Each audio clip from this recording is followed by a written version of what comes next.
Before we begin, viewer discretion is advised. This is for entertainment purposes only. He's a stone-cold liar. I respect the presidency. I've tried to have an open hand with him, tried to work with him. You can't work with Donald Trump. You can only work for him. And I will not. I refuse to work for Donald Trump. They don't have any faith in Gavin Newsom. The most corrupt president in history. Which is kind of funny because he wants to be president so bad. That's what it Wasn't exaggerating when I said that I received in the mail a Trump 2028 hat from one of his biggest supporters. These guys are not screwing around. California burning, and not just in the wildfire sense.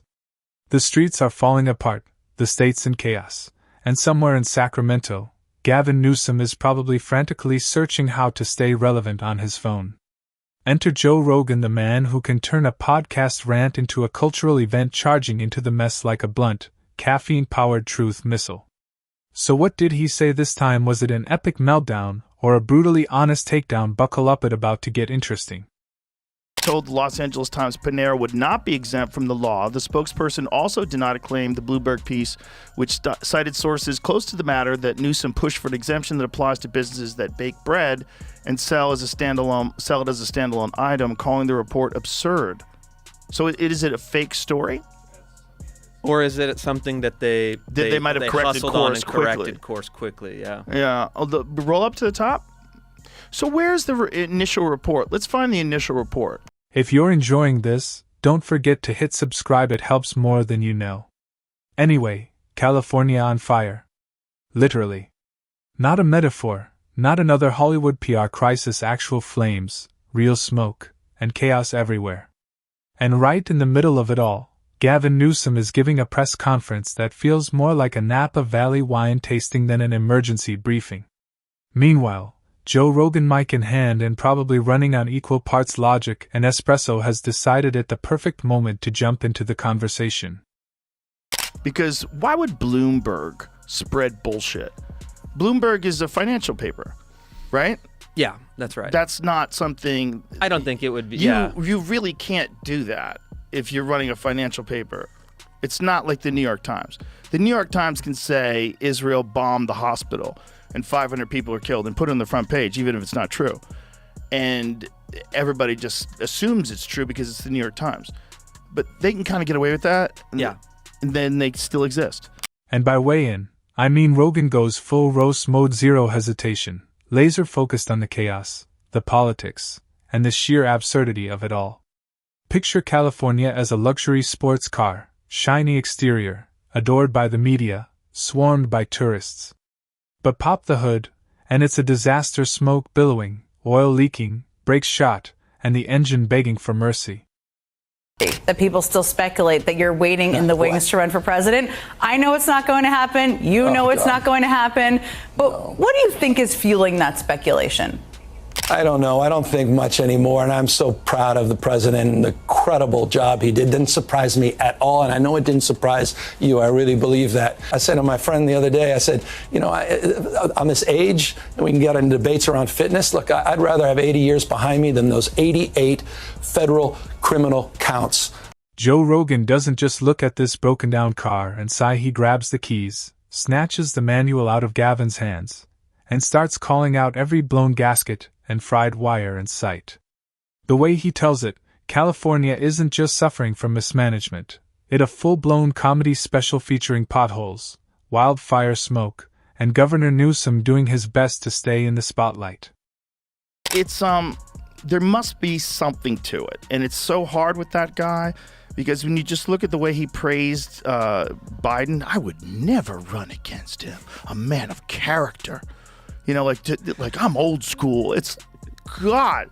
It's like he's playing someone in a movie that's a crazy person.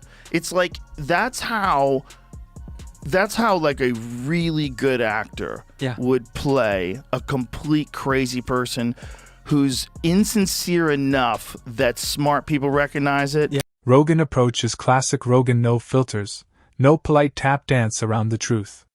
He doesn't suggest change.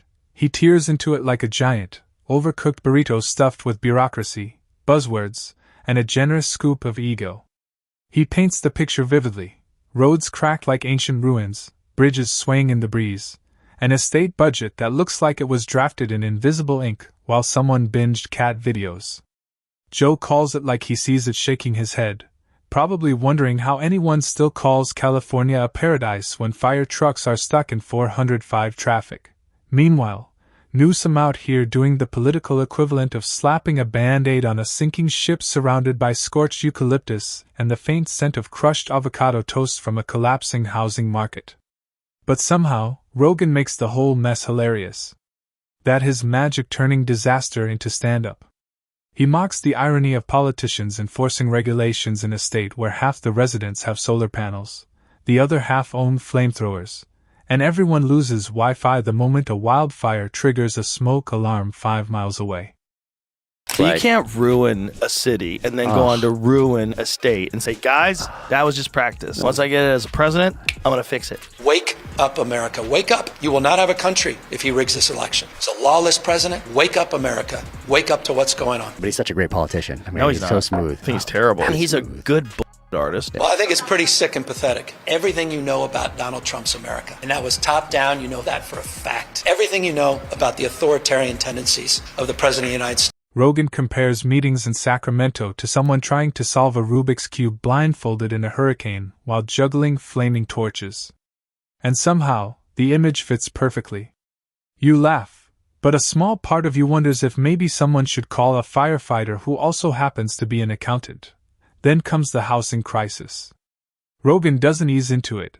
He dives in headfirst, like a shark smelling political nonsense. Sky-high rents, tent cities next to empty mansions, and politicians vowing reform while coasting around in Teslas on autopilot dodging traffic tickets with the same skill they dodge accountability. He dismantles it all, weaving sarcasm so sharp it could cut through the California coastline. Rogan doesn't sugarcoat the data because numbers don't lie, but politicians definitely do. California, he says, is like a Silicon Valley startup that blew all its seed money on kombucha bars and yoga retreats, ignoring the fact that the servers are overheating and the investors are fleeing. He mocks tax laws that read like ancient hieroglyphs and small businesses that pay more in permits than movie studios spend on catering. And somehow, the state still expects applause because someone just launched an app that delivers kale smoothies faster than you can say budget deficit. Things that he says when he gets confronted with things. We're the highest this and the highest that. Like, everybody's leaving. You will have a president who will be running for a third term. Mark my word. You have the highest unemployment. You have the highest homelessness. He doesn't believe in free enterprise, crony capitalism. He is wrecking this country, wrecking the economy. You killed Hollywood. Like, Hollywood doesn't exist anymore. Rogan commentary is a perfect mix of disbelief and razor-sharp comedy. He turns California chaos into punchlines that actually make sense. Naturally, he zeroes in on Gavin Newsom's public persona. The governor looks slick, talks smoothly, but as Rogan puts it, it's all smoke and mirrors. While Newsom delivers polished speeches about progress and recovery, Rogan pictures him tripping over a pothole mid-press conference only to realize the pothole actually a sinkhole. The contrast is priceless. Rogan paints Newsom less like a leader and more like a contestant on a never-ending reality show called How Not to Run a State. It a production set in paradise, surfboards, trust funds, and wildfire evacuation plans still in progress. In Rogan imagination, Newsom standing at the center of it all, glass of Pinot Noir in hand, calmly insisting, "We're making progress," while fire trucks spin in circles trying to figure out who forgot to read the disaster manual. And the kicker, Rogan lands it perfectly. California literally on fire, and somehow, the cameras are still rolling for the next season of reality TV.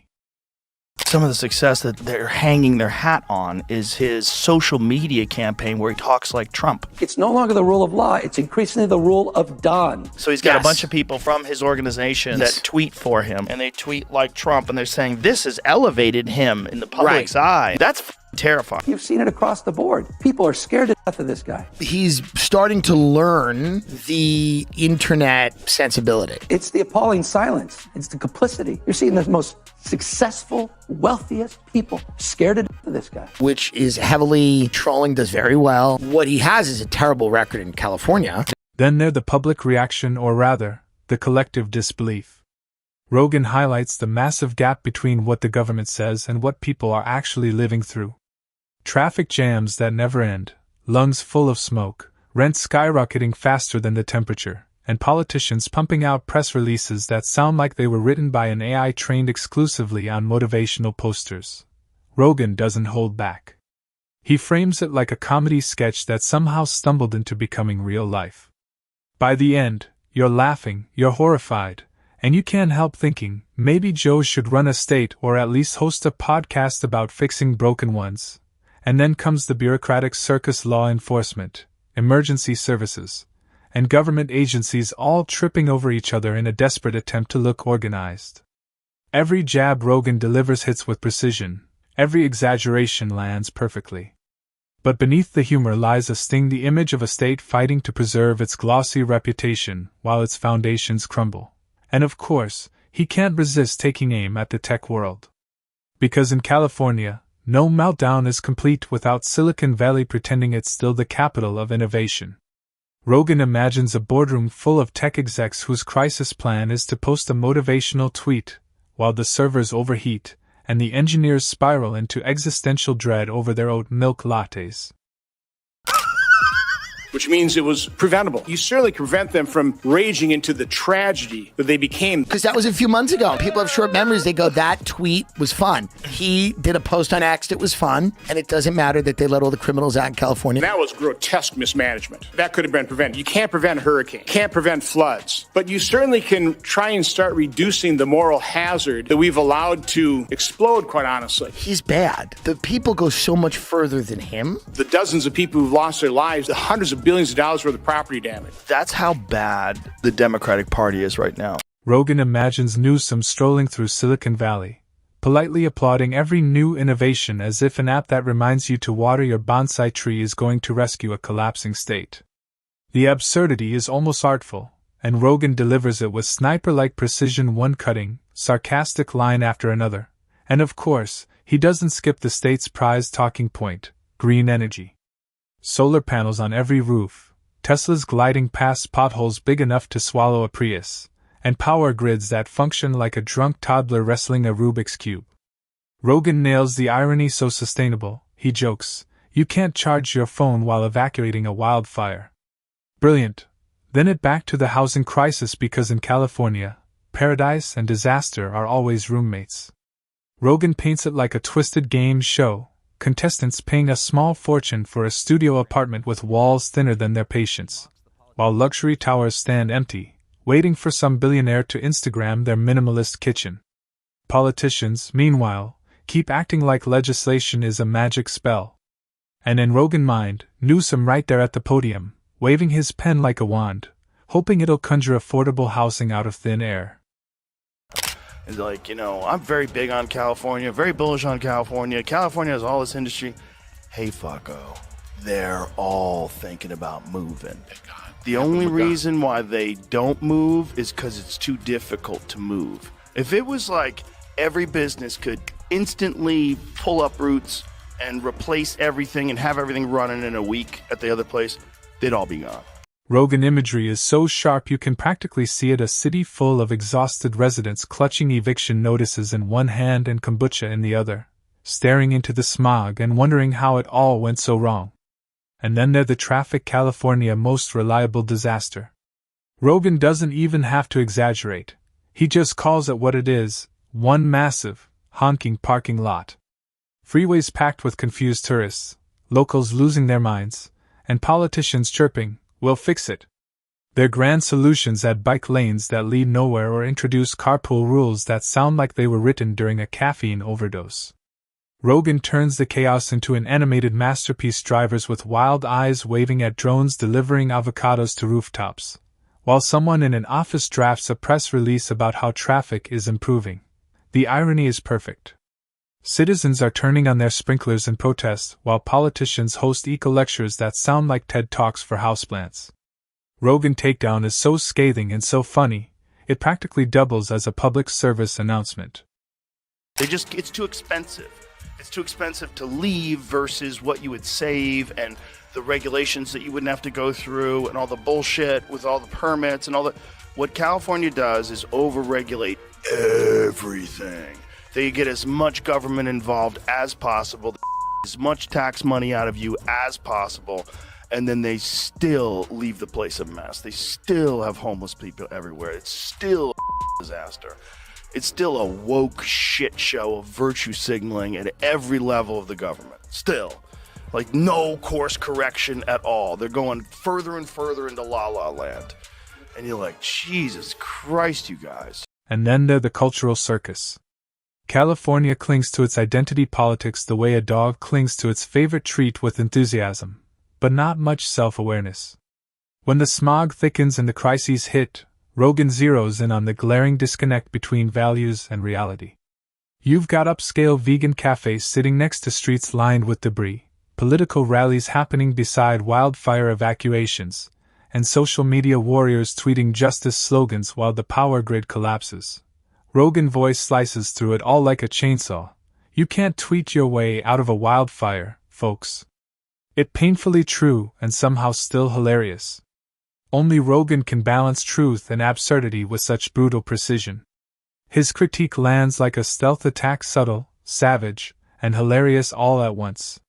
He jokes that California policies sound like they were designed by professional gamers, while ordinary citizens are left holding the controller, frantically pressing buttons and hoping something starts working. Rogan's commentary peels back the curtain on the state political theater, exposing the absurdity of it all with a smirk sharp enough to slice through the smog. The governor gave this creepy speech where he was talking about speculators coming in and talking about what to do with the land of all these homes that have been burnt down. We're dealing with a myriad of issues. I was just talking to Josh Green, the governor down in Hawaii, who had some ideas around some land use concerns he has around speculators coming in, buying up properties. While it's still only 6% contained. And he did this little dance like, I've been talking with the governor of Hawaii about what to do. We've got some ideas, a speculator, we're going to have some meetings. And the like. So we're already working with our legal teams to move those things forward, and we'll be presenting those in a matter of days, not just weeks. It's so creepy. And then, of course, Rogan dives into the social unrest. Streets packed with protesters, firefighters running on fumes, and politicians pretending to manage it all while sipping lattes stamped with hope and change. Rogan paints the scene with brutal humor. Gavin Newsom trying to deliver an uplifting speech to a furious crowd holding signs that read, "Where our water and potholes eat children."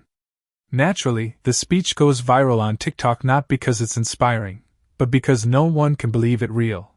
The absurdity is endless, and Rogan nails every beat of it with his trademark sarcasm.